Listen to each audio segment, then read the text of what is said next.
In this episode of Pickleball Breakdown, a play that lasts less than 30 seconds, but those precious 29 seconds release an avalanche of pickleball wisdom to spew from the mind of Alex Fox that you just have to see to believe.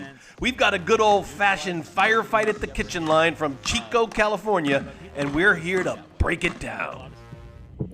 Here's how this works. You send us highlights, great plays, good plays, and not so good plays.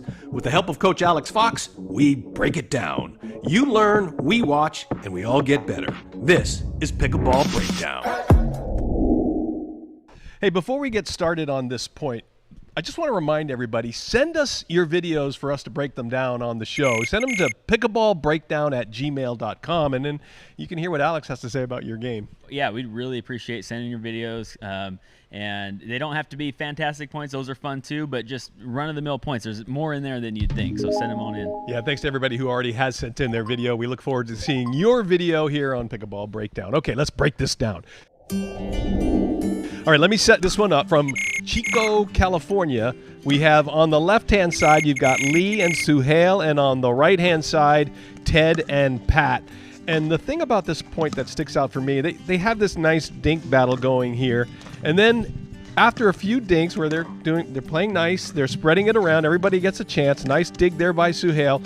And then here, Pat is going to get a ball that he can attack, and he does. And now we're in a gun battle. We're in a gunfight. They all speed it up, and it's going pretty good.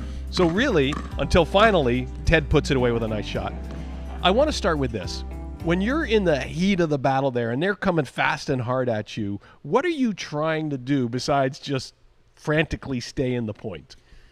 Good question. So what I like to do is really pay attention to what's my role in this point. Am I on offense right now? Am I on defense? Is it neutralized? Does nobody have the upper hand? But people don't always think that way. I get a lot of students who it's just deer in the headlights. It's like, I just get it back. You know what I mean? Yeah. So, but you have to recognize where you're at in the point, where you stand. Because if you're on defense, guess what? Now your goal is going to change. It's going to be, let's reset so we can look for offensive opportunity. You can't just flip a switch and go straight from defense to offense. You gotta neutralize it, reset it first, and then we can look for offense. I really love that point. Okay, so Pat decides to speed it up, and for my untrained eye, I thought that was a good choice. Yeah, I agree. Yeah, that's a good speed up. It was above the net. It wasn't so much of a speed up, like he wasn't creating something and just pulling something out of thin air. Like the opportunity was there, right? He saw an opportunity and he took a chance on it. And it worked out. Like that ball was above the net, and I really like where he goes too. If you notice, I know you picked up on this. Obviously, Suhail is a lefty. You know that. I did not pick up on that. He is. I knew he was on the left-hand side. Our training will continue. All right. But yeah, so he's a lefty, and I like that he attacks to his forehand here. Like I've said before, people are ready at the net with their backhand. So he goes to that, let's see, being a lefty, he goes to like that kind of chicken wing type spot right in there. That's a tough spot to get. But he goes there, he attacks with good pace, love it. And Suhail puts a pretty good, reset to it. Not great, but it was actually less attackable than the one that Pat had to deal with prior. So that's a win right there if I'm Suhail, right? Yeah, Suhail definitely expected the fastball there at least, because he was able to get his paddle up and get it back over and continue the point. So kudos to him for doing that at least. Right. And there's really, depending on your level, there's really not much of an excuse in my eyes to not be ready on a ball like that. Really, even if your opponent can reach the ball out of the air, but especially if it's above net height, I mean, it's coming. There's no ifs, ands, or buts about it. So a lot of cross court there on those attacks. What the heck? Yeah. All right, here's more quiz time with Alex. Where does this? Who has the upper hand right now? It looked like Pat has the upper hand for most of this. And Ted. Yeah, Pat and Ted. Yeah. Right. Yeah. And you're right, but look at the posture. Look where they are at the line, and look where Suhail and Lee are. See how far back off the line they are? Yep. So that tells me that they actually know they're on defense. For one, the fight was brought to them. So initially you're already on defense. But that tells me right there that they know that they're still on defense. And by taking that step and a half back, they're just buying themselves a little extra time to react. Right.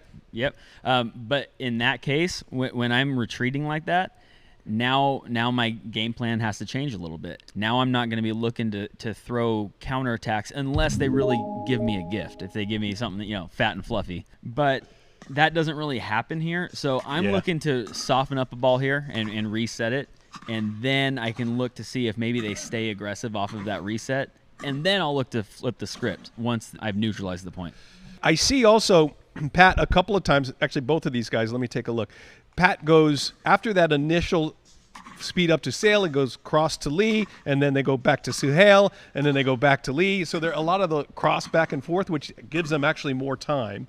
And because they took that step back, they're actually getting even more time. Right. And getting a little nitpicky here, but if I'm Pat, I'm going to stay on Suhail.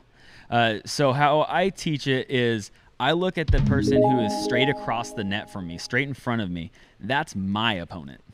The other dude is my partner's opponent. Okay. So I'm looking to play off of this guy and confuse him and keep him guessing or barrage him with attacks and stuff like that. Cross court, they have too much time to realize or to pick it up most of the time. So here, Pat kind of lets Suhail off the hook just a little bit. So Suhail gets that first good one, but then that second one is still attackable.